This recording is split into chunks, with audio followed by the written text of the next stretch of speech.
or complaint procedures or to block future calls, dial 1-866. Hello? Hello, Jackie. How you doing? Oh, I'm doing fine. Is this Vernon? Yes, it is. How you doing? How you doing today? Oh, I'm doing just great.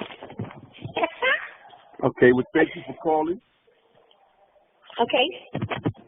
All right, so, you're in the Vibing with Don Vito show, and this is the show where I get your story and I give you the opportunity to tell your side of the story and, your case and stuff like that, and the turn of events and, things of that nature.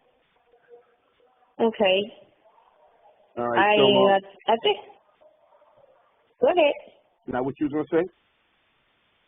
Oh no, April kind of schooled me in on some of it. Yes. So, can you tell everybody your name and where you come from? Oh, okay. My name is Jacqueline Alexander, but they call me Jackie. I was born in Charlotte, North Carolina. Okay. And how was life growing up in Charlotte, North Carolina as a young girl? Well, growing up, my life was kind of rough. It's very violent growing up and watching things in front of me. That's all I ever known was violence because it's a lot of fighting, a lot of cursing, and we got a lot of beatings for things we didn't know what we were getting beaten for. That's my siblings and I'm the oldest. And so life was kind of violent. My mom's boyfriend or my sister's dad or whatever, they always was beating on her.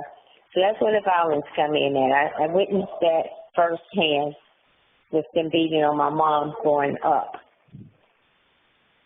So as life went on, when she kept getting beat, I kept jumping in it, trying to take up for her as a little girl, but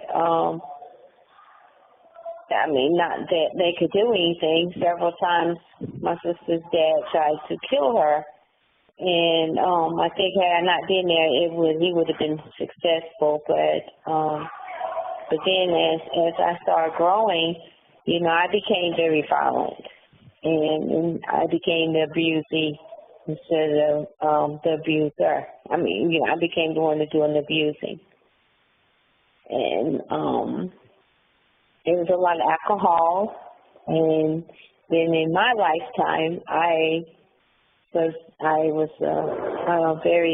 drinking at a very young age, forced, not by choice. I was forced to drink it, and my grandfather made me drink it when I was 12 years old, and that's when he started molesting me, and so I became an alcoholic, and when I got older, and I relied on it. I couldn't live without it, so I thought. And I stayed in a lot of trouble because I just couldn't wrap my mind around my mom dying at 28 when I was 12 years old. And then I couldn't wrap my mind around us moving with my grandfather, thinking it was the best thing. And then he started molesting us, and I couldn't wrap my mind around that. So I couldn't cope. I couldn't cope, and there was no one to seek help for me because I was so mean. No one wanted to be bothered with me, pretty much. And so I started to alcohol, and it went from there to the drugs. And I very seldom held down a job. Most of the time I was either selling drugs or I had someone to provide for us, a man to provide for us or whatever. And it was pretty rough. It was pretty rough. And I think I'm kind of like cleaning it up, but it wasn't really that clean. Mm. So you say your grandfather molested you? Yes. At what age did that start? 12 years old. Was your grandmother alive at the time? No, he was married to this lady who, she's no kin to us. He married her. She had a son, and back then we didn't have bathrooms in their house. We moved from Charlotte to Kannapolis when my mom died at 12. Well, I was 12 years old. And so we was living in Kannapolis, and we didn't have bathrooms in our house. So that was one of the things his wife was really, she's kind of like the wicked grandmother, the wicked step-grandmother. She would get mad at us if we didn't, like we had this old slop jar. And my brother was the one to take it out all the time and not her son. And so I had something to say about that. And my mouth was too sassy. And so she and I did not see eye to eye. And several times we got into it. I was humming and singing the gravestone of the prayer before you eat. God is great, God is good. And she told me not to sing at the table, so I hummed. And she hit me, so I took the plate of grits and hit her in the chest. And so it started from there. Because that house was angry at me. My mom just died. We had to move in with these people, my grandfather, them, and her. And she thinks she's our mom or whatever. And we got to do this. We got to clean up. We got to do all the cleaning. And her son does nothing. And we shook her to cook a pot of beans at the first of the week and expect us to eat it all week while she and her son eat chicken boxes and stuff like that. And we wasn't allowed to go into the refrigerator. So when the thing with her and her son and my brother got into it about just taking this jar out, then we finally got a bathroom. Then she was saying that the bathroom would smell like pee. So she'll lock the bathroom when my sister and brothers and I, we couldn't go to it. So we still had to go use the outhouse and use other people's toilets. And they would pump us with castor oil to, for cough, just so you got a cold. So we got to take this stuff, and we have no bathroom to use because she's locked the bathroom. And she would call my sister all kinds of names, and then I get mad, and so now I'm ready to fight her. And, I mean, she was just really, really wicked, and she would spend my granddaddy's money. His bootlegger had pool hall, and, she would spend his money and tell him that, we stole the money. And we're like sleeping. 3 o'clock in the morning, we got this big strap coming across, and we don't know what we've done. And it was constantly like that. I mean, practically every week. It was bad. And we say something out of the way, and her son go back and tell a lie, and they believe it. They believe it. And we were like the baby kids, and we were bad. We were saying every name you could possibly think. Mm. So, how long did this go on? All the way until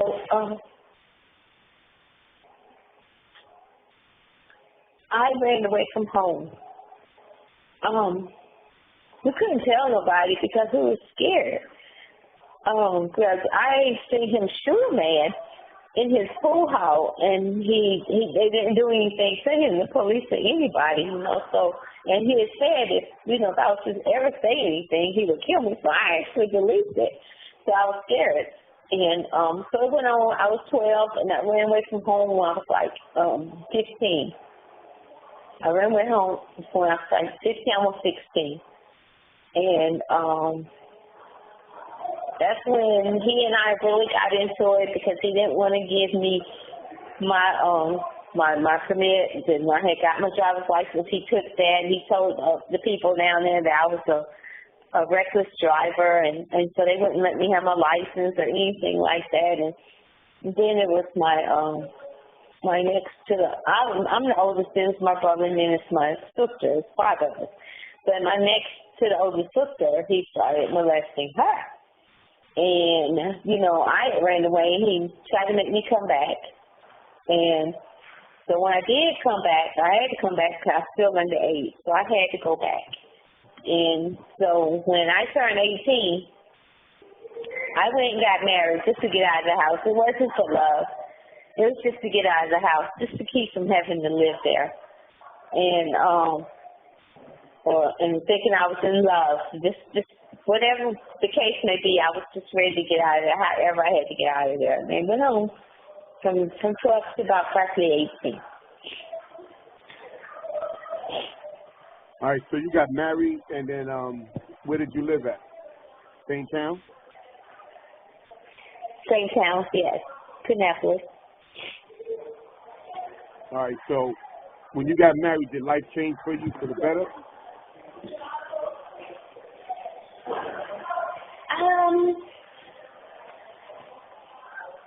No.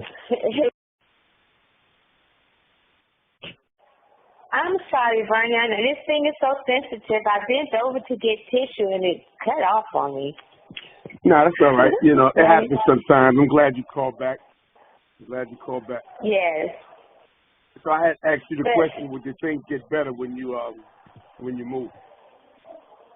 No, it didn't, because my husband was on drugs, and I didn't know that he was on drugs. I didn't know that he was doing drugs. I only know drugs from the things at school, but I would find packages, little clear bags, corners, and he would tell me some made-up story, and I would believe him because I didn't know he was doing drugs until one of his parties. And we started fighting, and, you know, the bill collectors kept coming around, and he kept saying, tell him I'm not here, you know, and I'm working, and he's working, kids. And the more what the bills were, we were making the money to do it. And he had a good job, and I had a good job, and I couldn't understand, and couldn't learn he was doing drugs. And so one of his partners told me, and it got really ugly from there, because when the bill collector would come and they wanted his car and stuff, I told him where it was. I told him, yes, he's in here, you know. And so I talked to his brother-in-law. His brother-in-law was trying to help me, and my brother-in-law, was trying to help me. And so I put him out, and then it got really, really crazy.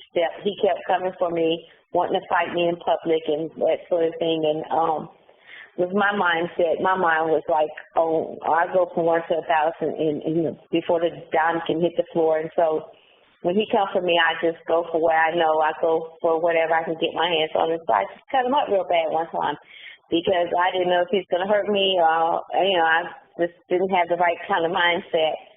It was the straight Jackie. That's my mindset. Get them before they get you. And so I did. I cut him up real bad, and I think after that note there, he finally left me alone. And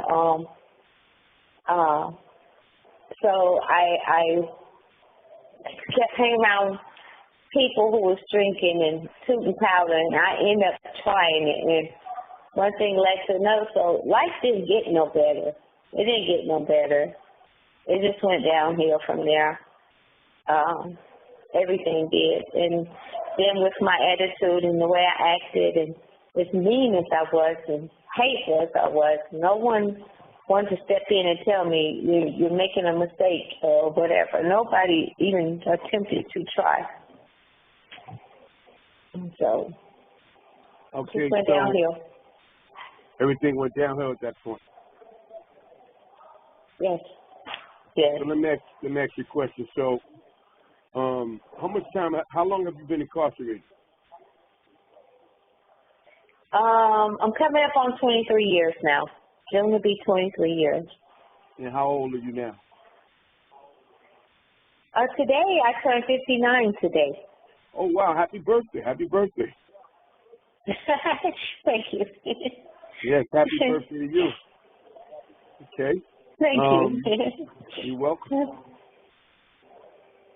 So, did you guys stay together, or did you split up after the violence and stuff? Oh, no, we split up. After I cut him up real bad, he left me alone. And so from then on out, all my affairs, all my relationships, it's pretty much, I never had violent relationships. I had pretty nice, decent guys. I just didn't know how to treat them because I never thought I deserved anything good, I guess. I never thought I was worthy of anything good because I've always been bad. And when I did have the good stuff, I didn't know how to act. I didn't know how to accept it. I didn't know how to treat them, or anything like that. And so that was a whole new ball game for me, and I didn't know how to play the game. I didn't know how to treat them. So I just would do things just to see if I could get a rile out of them, see if I could make them angry enough to want to fight. Just stupid stuff I would do. And they didn't want to fight. They didn't want to put their hands on me. They wasn't raised like that or whatever. But I wanted to see. And I kept pushing them and pushing them and pushing them. So I pushed them away. Let me ask you a question. So, what are you incarcerated for? Murder. And how did that take place? Well, I have this, he was my friend, my best friend, Thomas was, and we had been friends for, 20 years or so, and when I get into it, like with my boyfriend and don't want to stay home, I go stay with Thomas. And he always kept a roof over my head. He always had a place for me. Me and my two kids, Trent and Mark. I got 3, but at the time it was 2. And he always made room for me. And so as time went on, I just ended up staying there with him, and he was like, just like family, But and he was an overall good guy. And so a lot of times I knew Thomas liked me, but he was a shy guy.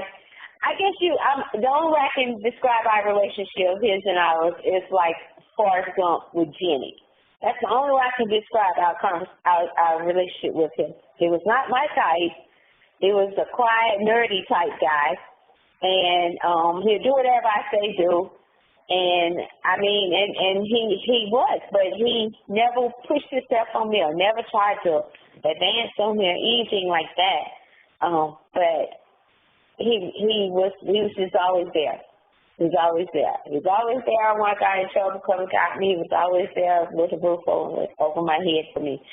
And so he would sometimes interfere in my relationships with guys, and he'll, tell them a lie or tell them I went somewhere with this person, which that was the truth, but at the time, like I told him, he had no business. So we'll fall out over that, over him meddling. And at this particular time, so much is going on in my life that I think I was just at a breaking point. So much is going on.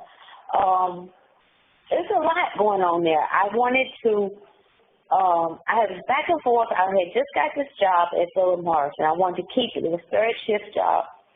And I was back and forth to court for a whole week, working third shift and then going to court. And then my kids was at home.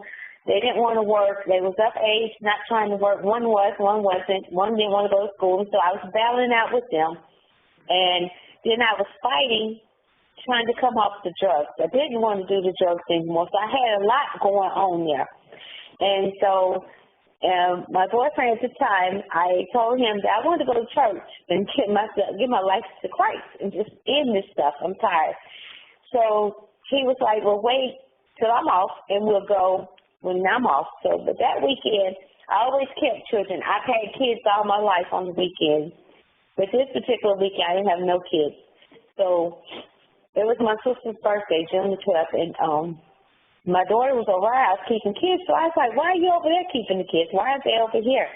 And so my niece liked my co-defendant that was involved in this murder. So I asked Thomas to take me over. That's the one that died, the victim. I asked him to take me to pick her up. And he was like, I'm not going to. We were fussing about it. He didn't like my son and my daughter's friends because they was, little thugs. He didn't like them. And so we got a little argument there. But he wanted to took me. And we come back, and the argument started back up, and I just ignored him. And I picked up some dope on my way out. And so later on that night, I asked him to take Shauna home. And that's when we started arguing. And we started, the argument led to me hitting him. And when I hit Thomas, he hit me back, and he's never, ever hit me back. And it kind of stunned me, it kind of shocked me. And we started fighting. He had slammed me on the floor, so I grabbed these little scissors. They're just little scissors that kids play with. It's that cut, that little paper dolls out, something like that. And I grabbed the scissors and I started stabbing him and in the chest, trying to get him off of me. And actually, Derek, my co-defendant, came in and he was pulling him off of me. My niece stayed outside in the yard, and he came in, and so things got crazy, and we started, all three of us fighting, and Thomas was on top of me. He ended up back on top. Derek went in the kitchen and got a fight, and he hit him upside the head with the frying pan. And that's when I saw Thomas' eyes roll in the back of his head. And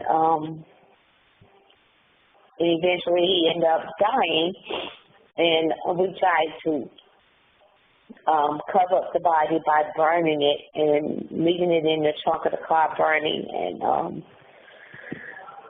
they came back to the house that morning because that's where they lived. And and then went from there. We went to jail that morning.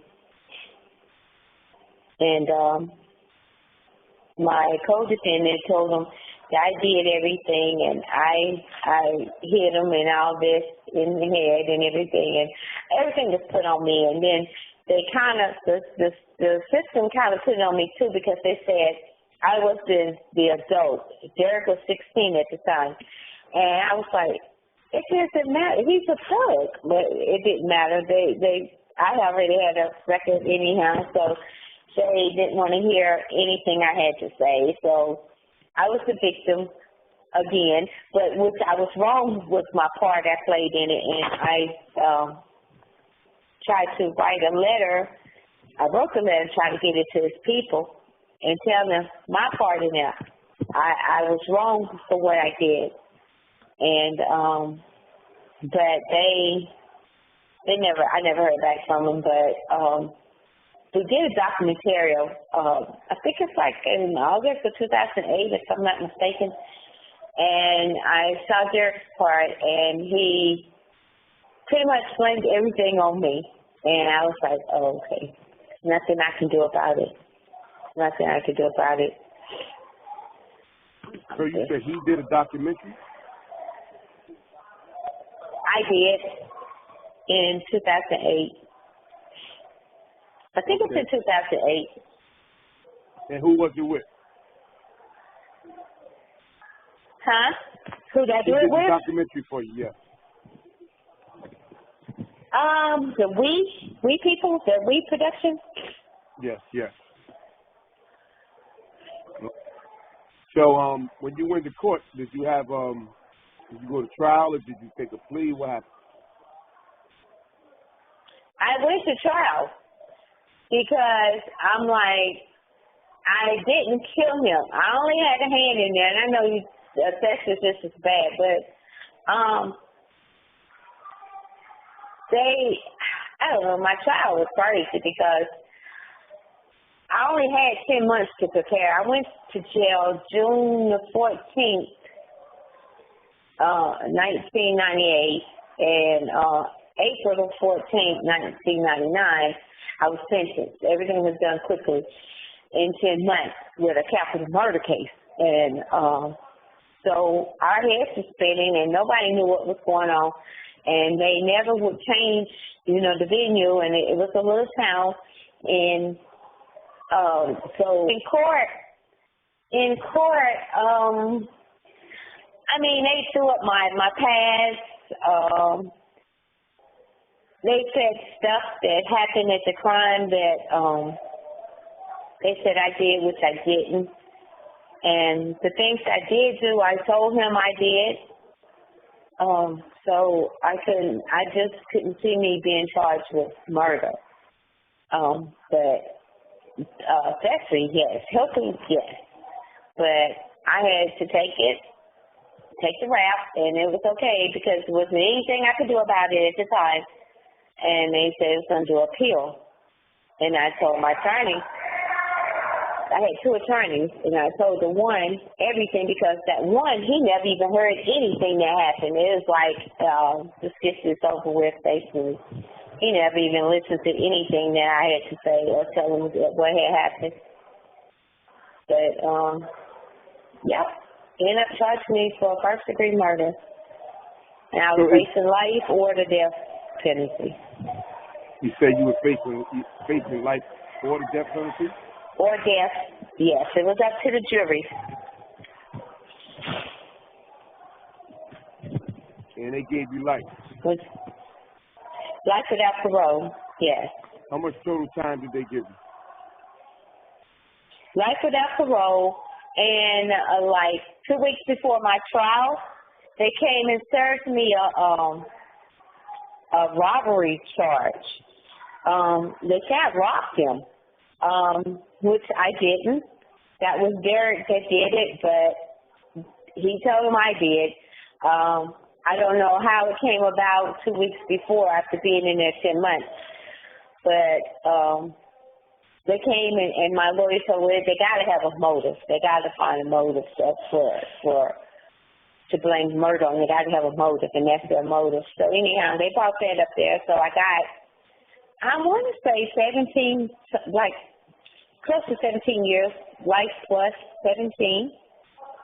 And they gave me like 19 months for burning of the body because I did light the lighter. Like I told him, he poured the gas, I lit the lighter. You know, I lit it. So that's what I got.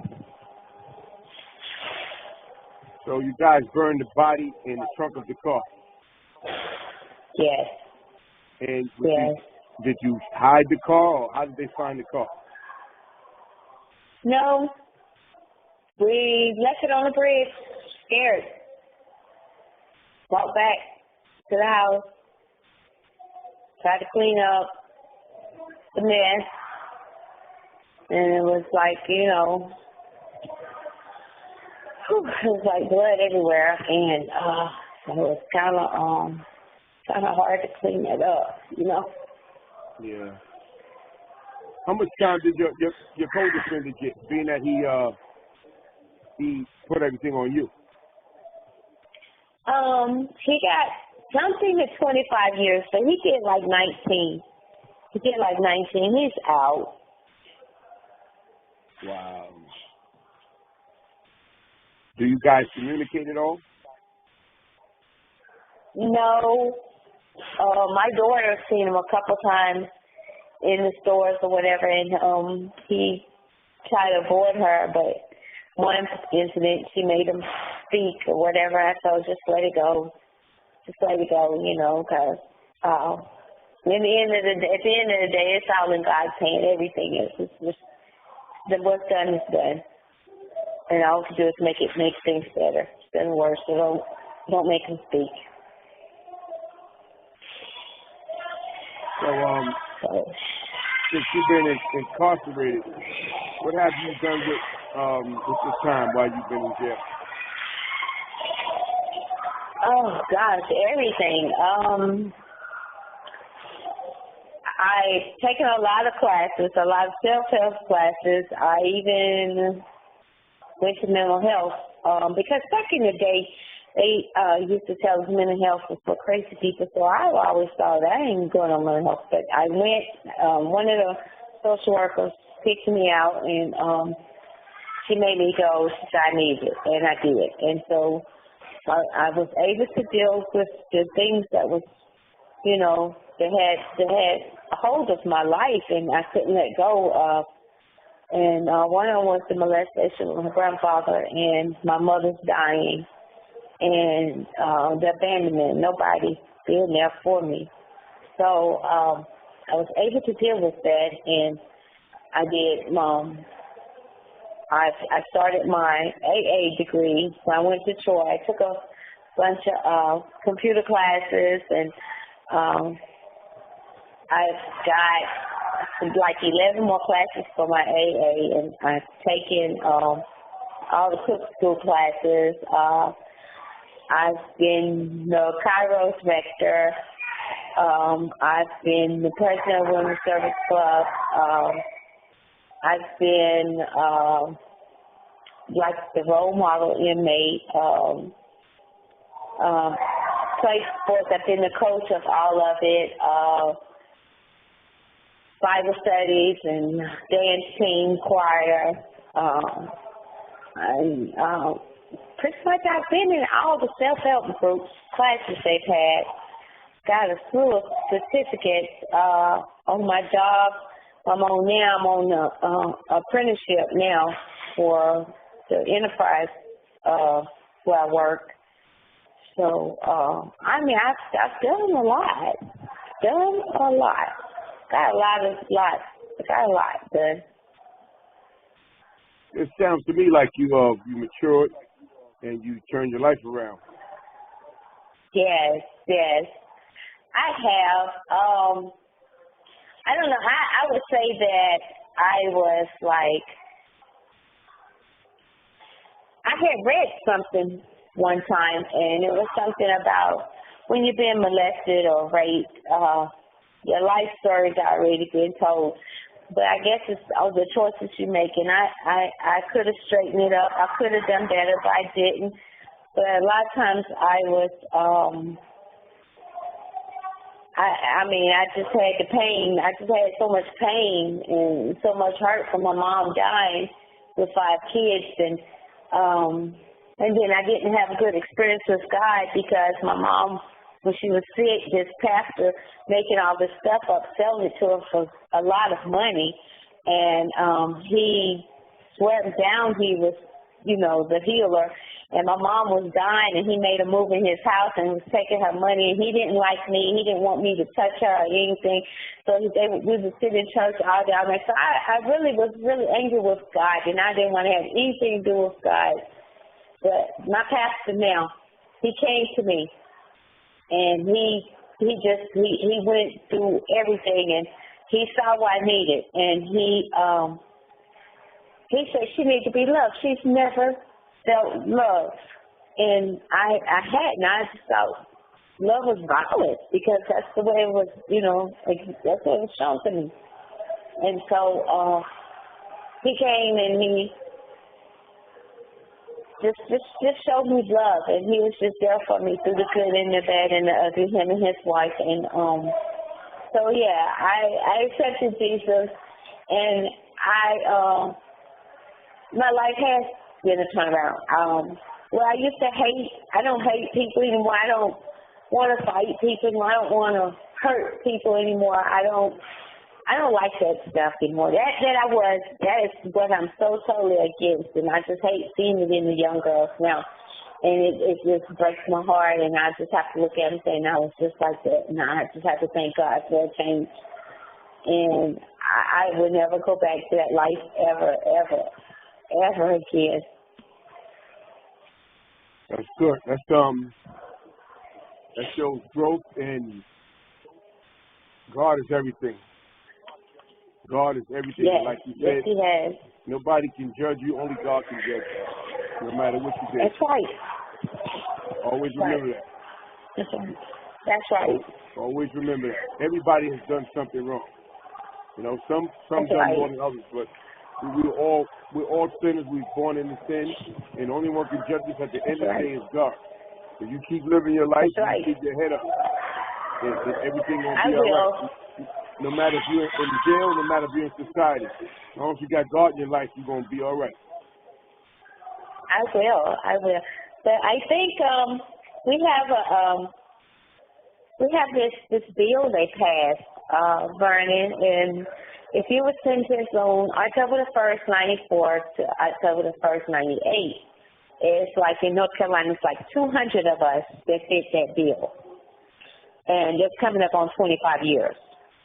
And I'm in that bill. So they're like considering letting us out in 25 years, like a commutation or clemency. Mm-hmm. They're considering us, because it depends on how I guess your sentence is going to matter, how you've done in your sentence, the things you've done and all that. So that is going to matter. So I have an attorney and everything, so my 2023 be my 25 years. So Okay.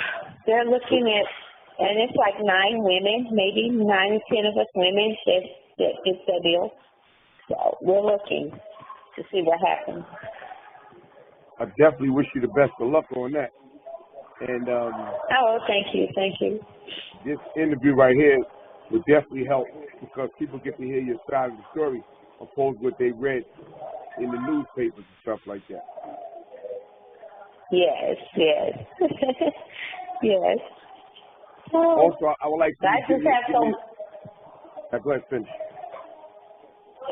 Oh, I was just saying, I just have so much I want to get back to society. One of my best friends is like a sister of mine. When I do get out, first thing I'm doing, it's not like, oh, how people get out. I got to get myself together first. We already said, when I get out, be it that morning I leave, 12 o'clock, don't take long to get home. We're going somewhere, and she said, you finna speak to some people somewhere.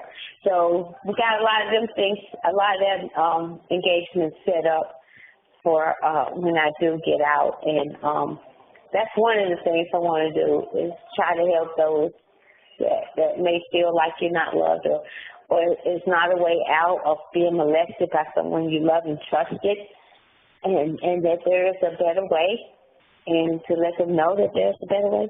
So that's one of the things I want to do, is helping give back to my community. And that's a very good thing. It's a very good thing that you're thinking about doing, giving back and sharing your story, so you can save someone else's life who might be thinking of going down the wrong path. I'm going to hit the ground. I'm going to hit the tree where I'm running. I'm not going to wait till tomorrow. No, we're going to do it that day. Like you said, we're going to get busy that day. And we are. We're going to get started in. So, all right, Jackie. We're looking forward to. So can you give me a follow-up call on Tuesday around 3 p.m.? 3 p.m. Tuesday? Yes. Now, if I have an appointment coming up, if I'm supposed to be going out, I don't know if it's going to be what day it's going to be, but if it's not on Tuesday, I will. But if I go out on Tuesday, what's another good day in case I go out on Tuesday? Thursday. Okay.